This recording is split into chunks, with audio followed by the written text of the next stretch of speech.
So here's my story. I got in the business in 1983 to work at a transmission shop at night after work. And then my friend uh, decided we should open up a used car lot, and he put me in a position to sell cars. And then after 90 days, he fired me because I sucked. So I went to the Chevrolet dealership and I went to change oil.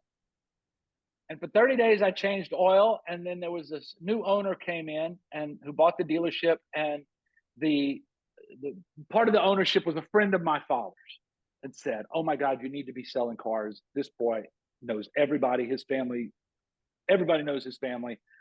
And so I started selling cars.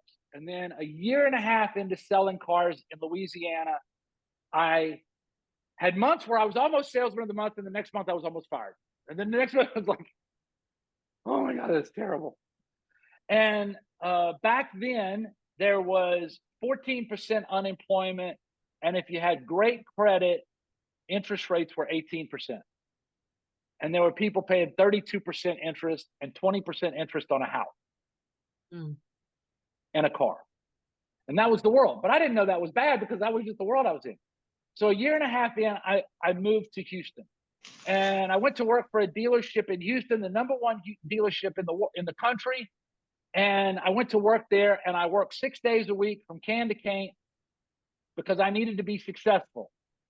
So Anna and her big sister didn't know who I was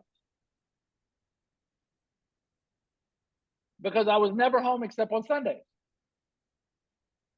And I worked my butt off.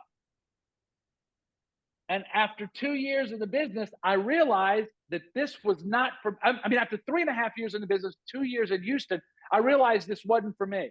And I went to quit to my general sales manager who hired me from Louisiana, and he said I couldn't quit. And I said, "What do you mean I can't quit?" He said, "You're too good. You connect to people better than anybody I've ever seen in my life. You're funny. You have fun. You can't quit. You're really good." I said, "I hate this business. I hate how it feels. Every morning I got to wake up and I got to convince somebody I didn't kill a child on the way to work. I don't want to tell people that I'm a good person. I want to be a good person. I don't want to, I don't want to have to say, 'Look, I'm gonna try to rip your head off,' but I'm really a nice person who's ripping your head off, right?" And I'm like, these energies did not align. I didn't know what I was doing, but this sucked.